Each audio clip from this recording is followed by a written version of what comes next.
Classification of financial market हमने किया था। फाइनेंशियल मार्केट क्या होती है? फाइनेंशियल मार्केट में शेयर्स डिबेंचर इशू करते हैं और दूसरा जिन्होंने ख़रीदने हैं वो अपने पैसे लगाते हैं।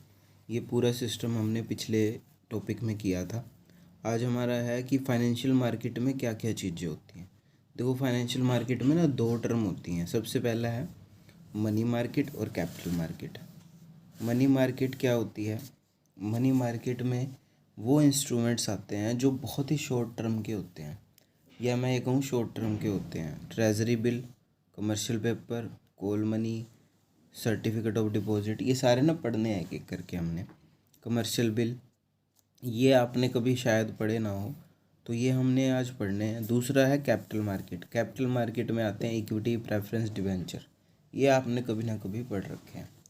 कैपिटल मार्केट में मतलब लॉन्ग टर्म और मनी मार्केट में मतलब शॉर्ट टर्म, दोनों। दोबारा बता रहा हूँ, money market short term, capital market long term.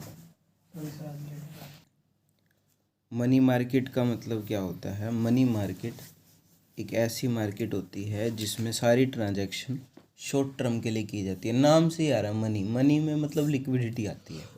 जो भी सारी ट्रांजैक्शन है वो सारी शॉर्ट टर्म के लिए की जाती हैं इसके अंदर। तो इसके अंदर अलग इंस्ट्रूमेंट आते हैं जो आज तक आपने पढ़े नहीं हैं। ये नहीं, आगे आगे। तो मनी मार्केट के अंदर call money, treasury bill, commercial paper, ये सारे आते हैं और ये आपको एक एक करके रीड करने हैं। सबसे पहले आता है मनी मार्केट में ट्रेजरी बिल। ये क्या होता है? बिल ऑफ एक्सचेंज आपने सुना होगा, वैसा ही एक सिस्टम होता है।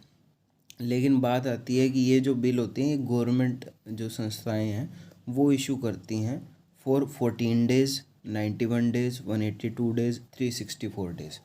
देखो, ये ना एक स्पेसिफिक टाइम के होते हैं। क्या होता है? ये एक बिल होते हैं। मान लीजिए गवर्नमेंट को ना पैसा चाहिए होता है कुछ टाइम के लिए। मान लो गवर्नमेंट, जैसे एक प्रोजेक्ट चल रहा है गवर्नमेंट का, तो गवर्नमेंट का प्रोजेक्ट तो चल रहा है लेकिन बिल पास हो जाता है, अभी पैसे मिलेंगे गवर्नमेंट की तरफ से, लेकिन वो पैसे आने में ना टाइम लग जाता है। तो जो प्रोजेक्ट बना रहा है बंदा, वो क्या करता है, गवर्नमेंट का ही होता है वो क्या करता है, पब्लिक से पैसे उठा लेता है या बड़ी बड़ी संस्थाओं से पैसे उठा लेता है एज ए ट्रेजरी बिल, और वो टाइम दे देता है, भी आपको ये पैसे ना 14 दिन में दे देंगे, 91 दिन में दे देंगे, 182, वो डिपेंड करता है कितने दिन के लिए उसको पैसे चाहिए। तो ये जो संस्थाएं, जैसे इसको थोड़ा रीड भी कर लेते हैं, इजी है, ज़्यादा टफ नहीं है। Treasury bill means short term instrument which is the central government issue to the financial institution to general public in order to meet the short term financial need. कह रहे हैं शॉर्ट टर्म फाइनेंशियल नीड्स को पूरा करने के लिए ऐसा किया जाता है। करती सारी फाइनेंशियल इंस्टीट्यूशन है। फाइनेंशियल इंस्टीट्यूशंस कौन कौन सी होती हैं? ये बैंकिंग वगैरह सारे। अब एक एक करके रीड कर लेते हैं। They are issued by the RBI on behalf of government. Usually their maturity period is 14 days, 91 days, 182 days और 364। These bills are generally brought by commercial bank, non-banking financial companies like LIC, UTI, GIC, etc.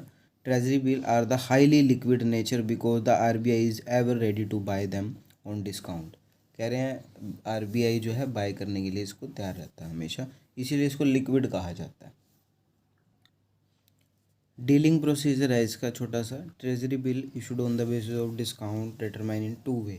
दो तरीके से इसको issue किया जा सकता है। सबसे पहले on the basis of pre fixed discount, पहले से ही डिस्काउंट दे दिया। मान लो 1 लाख का बिल था, 91 दिन का, और 95,000 रुपये दे रहे हैं, मतलब पहले 95,000 ले लेंगे और बाद में कितने पैसे दे देंगे उनको? 1 लाख रुपये। 5,000 रुपये का एक तरह से इंटरेस्ट लगा लो, डिस्काउंट लगा लो, सब कुछ लगा लो, मतलब 1,000 की चीज़ पहले 95,000 रुपये में दे रहे हैं, बाद में पेमेंट कितने की होगी? 1 लाख की। मान लो आपने बिल ले लिया, आपको अभी 95 देने पड़ेंगे, बाद में आपको कितने पैसे मिल जाएंगे? 91 दिन के अंदर 1 लाख रुपये मिल जाएगा। 5,000 रुपये का आपका ब्याज हो गया। नेक्स्ट है rate of discount is determine on the basis of auction. या होते हैं ऑक्शन। ऑक्शन मतलब लास्ट में ना इनकी बोली लगती है, बोली के हिसाब से रेट, जितनी ज़्यादा अच्छी बोली लगेगी उतना ज़्यादा अच्छा डिस्काउंट मिलेगा, वो भी सिस्टम होता है। तो ये दो तरह से इशू किए जा सकते हैं, या तो प्री डिटरमाइंड डिस्काउंट, मतलब पहले से ही बता दिया भी इतना डिस्काउंट, या बोली लगती है। नेक्स्ट है आपके कमर्शियल पेपर। कमर्शियल पेपर भी एक तरह के यही शॉर्ट टर्म इंस्ट्रूमेंट होते हैं। Commercial paper are those unsecured promissory notes होते हैं। प्रोमिसरी नोट समझते हो? कमर्शियल पेपर एक ऐसे पेपर होते हैं, एक तरह के प्रोमिसरी नोट होते हैं। प्रोमिसरी नोट का मतलब समझते हो? प्रोमिसरी नोट का मतलब होता है किसी को प्रोमिस करने के लिए नोट बनाना। मान लो मैंने किसी से ना सामान खरीदा और मैं उसके पैसे अभी नहीं दे सकता, वो पैसे मैं 1 महीने 2 महीने बाद दूंगा। तो वो 1 महीने 2 महीने बाद जो पैसे मैं दूंगा उसके लिए मैंने आज ही एक नोट बना के दे दिया, उस प्रॉमिस करने के लिए कि मैं आपके पैसे ना 2 महीने बाद दे दूंगा। उसको कहते हैं प्रोमिसरी नोट। ये एक तरह का प्रोमिसरी नोट ही होता है। Their buyer are banks, insurance company, unit trust and firms. इसके जो बायर होते हैं मतलब खरीदने वाले कौन हैं? बैंक हैं ज़्यादातर, और जो फाइनेंशियल इंस्टीट्यूशंस हैं वो सारी। They can be sold in two ways directly और indirectly with the help of stock market. In other words, the company can directly sell the commercial paper to buyer or can take the help of some agency. देखो, या तो आप सीधा ही बेच लो जिसने आपसे खरीदने हैं, या दूसरा एजेंसी वगैरह की हेल्प ले सकते हो। Minimum face value of commercial paper is 5 lakh. ये थोड़ी थोड़ी डिफरेंस हैं जो आपको याद रखने हैं। इसकी मिनिमम वैल्यू कितनी होती है? 5 लाख। इससे कम के कमर्शियल पेपर होते ही नहीं हैं। It use to meet the demand of short term seasonal and working capital needs. ये शॉर्ट टर्म डिमांड को पूरा करने के लिए किए जाते हैं। तो आपके ये ध्यान रखने हैं कि ये कितने लाख के होते हैं। ये छोटा सा पॉइंट याद रखना है कि ये कितने लाख के होते हैं, कम से कम 5 लाख के का। ये बहुत इजी है, कॉल मनी और कॉल लोन्स। कॉल लोन्स जो होते हैं ये शॉर्ट टर्म के लोन होते हैं जो बैंक आपको देता है। बैंक क्या करेगा, आपको ना लोन दे देगा ऐसे ही, मतलब 10,000 का दे दिया, 20,000 का, आपने रिक्वेस्ट करी। लेकिन ये होते हैं बहुत ही शॉर्ट टर्म के। कभी भी बैंक आपसे एक फ़िक्स टाइम दे देगा, जैसे 15 दिन दे दिए, 15 दिन तक तो वो आपसे मांगेगा नहीं। 15 दिन के बाद वो जब मर्जी आपको कॉल करके वो लोन, मतलब 1 दिन का टाइम मिलता है, अभी आज आपसे मांग लिया तो कल आपको पे करना पड़ेगा। अगर नहीं मांगेगा लोन बैंक, तो जितने टाइम तक वो यूज़ होंगे उतने टाइम का आपसे इंटरेस्ट ले लेगा। तो ये भी एक शॉर्ट टर्म की सिस्टम होता है, ठीक है। Call loans means the loan document the payment of which can be made at A short notice either by the borrowed और द लेंडर। जिसने वो लोन दिया है वो शॉर्ट नोटिस पे आपसे वो पैसे ले सकता है। Under this the maturity period of the loan is between 1 and 15 days। 1 दिन का भी हो सकता है, 15 दिन का मैच्योरिटी पीरियड हो सकता है, उसके बाद जब भी वो मांग सकता है। On this very basis it can be said the call loans are absolutely liquid होते हैं। 15 दिन का क्या टाइम होता है, तो लिक्विड की तरह ही है बिल्कुल। They are considered almost equals to cash. ये कैश की तरह होते हैं। They are generally used by bank for the following reason the control of. ये इतना नहीं पढ़ना आपको, बस आपका certificate of deposit. Certificate of deposit एक तरह का इंस्ट्रूमेंट होता है, ये भी एक तरह का पेपर होता है। इसको जो इशू करते हैं वो कमर्शियल बैंक इशू करते हैं, और या ये IDBI, FCI, ICI, SIDBI, EXIM bank, ये सारे बैंक इशू कर सकते हैं। Certificate of deposit are issued by individual, association, company, corporations etcetera.